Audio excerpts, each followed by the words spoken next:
નમસ્કાર દર્શક મિત્રો, મિરર ઓફ ધી વર્લ્ડ ન્યૂઝમાં આપ સૌનું હાર્દિક સ્વાગત છે। પાદરા તાલુકાના મોવડ રણછોડજી મંદિરે વિશ્વ શાંતિ અર્થે શ્રી વિષ્ણુયાગ મહાપૂજાનો કાર્યક્રમ યોજાયો। રણછોડરાયજી મંદિરના મહારાજ રાજુભાઈ સાઠેએ જણાવ્યું કે 1992માં મૂર્તિની અહીંયા પ્રતિષ્ઠા કરવામાં આવી છે। આવી મૂર્તિ આખા ભારતભરમાં ફક્ત અહીંયા જ આવેલી છે। આ મૂર્તિ એકલબારા, મોવડ અને ડબકા ત્રિભેટે આવેલી છે। આ મૂર્તિ માટે ચિત્રાલ, મોવડ, પાદરા, વડોદ, દરાપુરા આ 5 જગ્યાના મુખીઓને એક સાથે સ્વપ્ન આવ્યું અને આ ગોમતી તળાવ પાસે તાજા ફૂલો પડેલા હશે, ત્યાં તમે ખોદકામ કરો અને ત્યાં ખોદકામ કરતા વિષ્ણુ ભગવાનની ખભે લક્ષ્મી માતાને મૂકેલી તેવી મૂર્તિ સ્વયંભૂ પ્રગટ થઈ છે। આ બધા પોતપોતાના ગામે આ મૂર્તિ લઈ જાય અને મંદિર બનાવવાની વાત કરવા માટે વિવાદ ઊભો થયો હતો, ત્યારે એકલબારાના ગગુબા ઠાકોર વચ્ચે પડી ચિઠ્ઠી રાખો અને જે ગામની ચિઠ્ઠી નીકળે તે ગામે આ મૂર્તિની પ્રતિષ્ઠા કરવું તેવું નક્કી થયું અને ચિઠ્ઠી નાખતા જ નાના બાળક પાસે ઉપાડીને ત્યારે હનુમાનજી મહારાજની આજ્ઞાથી મહુવડનું નામ આવ્યું। આમ આઝાદી પહેલા મૂર્તિની પ્રાણ પ્રતિષ્ઠા કરવામાં આવી હતી। આ વર્ષે 189 વર્ષ મૂર્તિ પ્રતિષ્ઠાને થયા।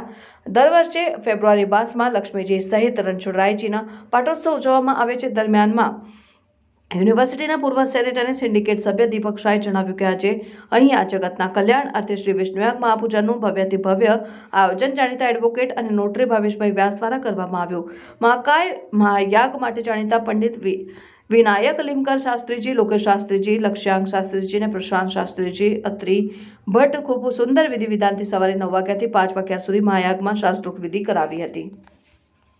ओम कृष्णाय वासुदेवाय हरे परमात्मने प्रणतक्लेशनाशाय गोविंदाय नमो नमः। भगवान विष्णु जगतना पालन करनारा पालन पिता है અને ભગવાન કૃષ્ણએ ગીતામાં લખેલું છે કે માસાના માર્ગશીર્ષોહમ, કે મહિનાની અંદર હું માગસર મહિનો છું અને આવા માગસર મહિનામાં મહુવડમાં ભગવાન રણછોડરાયના સાનિધ્યમાં, લક્ષ્મીનારાયણના સાનિધ્યમાં આપણા રાજુભાઈ વ્યાસ પરિવાર અને એમના સહાય થકી અને એમની ઉપસ્થિતિમાં આપણે સરસ વિષ્ણુયાગ કરી રહ્યા છે। કે યજ્ઞ માટે કીધું છે યજ્ઞાત ભવતિ પર્જન્યાત પર્જન્યા અન્ન સંભવ અન્નાત ભવતિ ભૂતાની યજ્ઞ કર્મ સમુદ્ભવ। કે યજ્ઞ કરવાથી પર્જન્ય એટલે કે વરસાદ થાય છે, વરસાદથી આ ધરતી પર બધા અન્નની ઉત્પત્તિ થાય છે અને અન્ન ગ્રહણ કરવાથી આપણે જેટલા પણ બધા મનુષ્યો છે, પશુ પક્ષીઓ છે, દરેકનું પાલન પોષણ થાય છે। એટલે દરેક જણા યજ્ઞ કરવું જોઈએ અને યજ્ઞ માટે કીધું છે કે ભગવાન વિષ્ણુ એ મોક્ષ આપવાવાળા છે, એટલે મોક્ષાત ઈચ્છેત જનાર્દનમ। જ્યારે પણ આપણે મોક્ષની પ્રાપ્તિ કરવી હોય ત્યારે ભગવાન વિષ્ણુનું પૂજન અર્ચન કરવું પડે। આપણે અહીંયા વિષ્ણુયાગ કરવા બેઠા, વિષ્ણુયાગમાં દરેક દેવનું આપણે ષોડશોપચાર પૂજન કર્યું। હવે ભગવાન પુરુષોક્તની 16 જે રૂચાઓ છે એના દ્વારા દૂધમાં બનાવેલો ભાત એટલે કે પાયસની આહુતિ થશે। 1000 આહુતિ થયા પછી અને આપણે જ્યારે આજે યજમાનોને એનું ફળ આપીશું એટલે યજમાનોને સારું આરોગ્યની પ્રાપ્તિ થાય, આયુષ્યની પ્રાપ્તિ થાય, યજમાનની જે કંઈ મનોકામના તે મનોકામના પૂર્ણ થાય અને ભગવાન વિષ્ણુનું પૂજન કરવાથી એમના જેટલા પણ દિવંગત થયેલા પિતૃ હોય દરેક પિતૃઓને મોક્ષની પ્રાપ્તિ થાય। કારણ કે પિતૃઓનું પાછળ આપણે જો મોક્ષની પ્રાપ્તિ કરવી હોય તો ભગવાન વિષ્ણુનું પૂજન અર્ચન કરવું પડે અને ભગવાન વિષ્ણુને પ્રાર્થના કરીએ, લક્ષ્મીનારાયણને પ્રાર્થના કરીએ કે દરેક વ્યાસ પરિવાર છે અને જે ભક્તો અહીંયા ભગવાનના વિષ્ણુના દર્શન કરવા આવે, રણછોડજીના દર્શન કરવા આવે એ દરેક ભક્તોની મનોકામના પૂર્ણ થાય। બોલો રણછોડરાય કી। હવે રાજા રણછોડની જય, લક્ષ્મીનારાયણ દેવ કી જય। આ મંદિરનો ઇતિહાસ એવો છે કે પહેલેના કાળની અંદર ફક્ત અહીં આગળ શ્રી હનુમાનજી મહારાજ હતા, એ ખુલ્લા સ્વરૂપમાં હતા, પણ તે વખતના સમયની અંદર જ્યારે હનુમાનજી મહારાજનું અહીં આગળ ફક્ત ખુલ્લા સ્વરૂપમાં હનુમાનજી મહારાજનું સ્વરૂપ હતું અને અહીં આગળ ગાયકવાડના પરિવારજનો તથા અવારનવાર અહીં આગળ એ ચાલતા અને હનુમાનજી મહારાજના દર્શન કરતા। એમને મનની અંદર આવી ઈચ્છાઓ જાગી કે આજે આપણે આવા સારા મહેલમાં રહીએ છીએ અને આજે આ હનુમાનજી મહારાજ આ ખુલ્લા સ્વરૂપમાં છે, એ શોભા ના દે, એટલે દરેકે લોકફાળો ભેગો કરીને હનુમાનજી મહારાજનું આ જે દેખાય એ મંદિર હનુમાનજી મહારાજ માટે નવું જ બાંધકામ કરેલું હતું।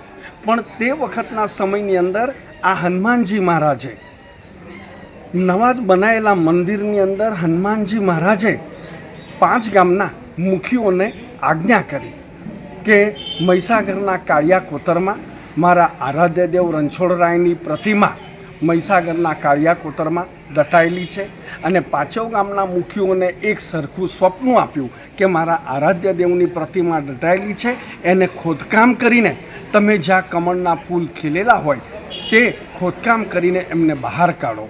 અને બહાર કાઢ્યા પછી હનુમાનજી મહારાજના આજ્ઞા પ્રમાણે જે પાંચેવ ગામના જે મુખીઓ હતા, એક મવડના, એક દરાપુરા, એક ચિત્રાલ, એક પાદરા, એક વડુ, આમ પાંચેવ ગામના મુખીઓ હનુમાનજી મહારાજની સ્વપ્ન દ્વારા તેઓ એ સ્થાન ઉપર ગયા અને તેઓ જે હનુમાનજી મહારાજે એમને જે નિશાની આપી હતી એ નિશાની પ્રમાણે તેમને ખોદકામ કર્યું અને ખોદકામ કરીને પાંચેવે ભેગા મળીને આખી આ ભગવાનની પ્રતિમા બહાર કાઢી.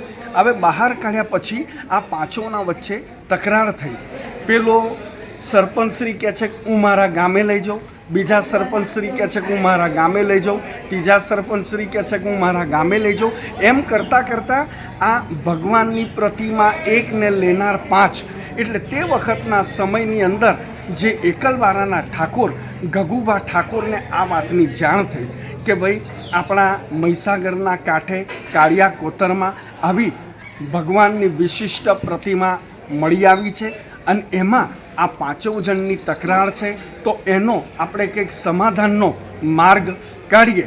એટલે ઠાકોર સાહેબ અને એમના જે મિત્ર મંડળ હતા એ ત્યાં સ્થાન ઉપર ગયા અને આ પાંચેવને એમના ન્યાય દરબારમાં લઈ ગયા ભગવાન સાથે અને પાંચેવ જણને ભગવાનની સમક્ષ બેસાડ્યા અને ઠાકોર સાહેબે એમને જણાવ્યું કે ભગવાન એક છે ને તમે લેનાર પાંચ છો, તો એનું એક કાર્ય છે કે તમે તમારા પોતપોતાના ગામની 5 ચિઠ્ઠીઓ લખો. એમાં જે પંચ બેઠું છે એ ચિઠ્ઠીઓને ભેગી કરીને ઉછાળો અને 5માંથી કોઈ પણ એક ચિઠ્ઠી નાના બાળકના હસ્તે ઉપાડાવો. જે ગામ નીકળે એ ગામમાં આપણે આ ભગવાન એટલે એમાં મવડનું નામ નીકળ્યું અને એટલા માટે અહીંયા પાંચેવ ગામની ચિઠ્ઠીઓ જે પંચોએ ઉછાળી અને એમાં નાના બાળકના હસ્તે 5માંથી કોઈ પણ એક ચિઠ્ઠી ઉપાડાવી તો હનુમાનજી મહારાજની આજ્ઞા પ્રમાણે મવડ ગામ નીકળ્યું. એટલે એકલબારાથી ભગવાનને બળદગાડામાં વાસતે ગાસ્તે હનુમાનજી મહારાજની આજ્ઞા પ્રમાણે સંવત 1902માં ભગવાનને અહીં આગળ લાવવામાં આવ્યા. વસંત કેટલા વર્ષ થયા અહીંયા આ પ્રતિષ્ઠા થઈ? કેટલા વર્ષ? ભગવાનને અહીં આગળ લાવે 179મો વર્ષ થશે.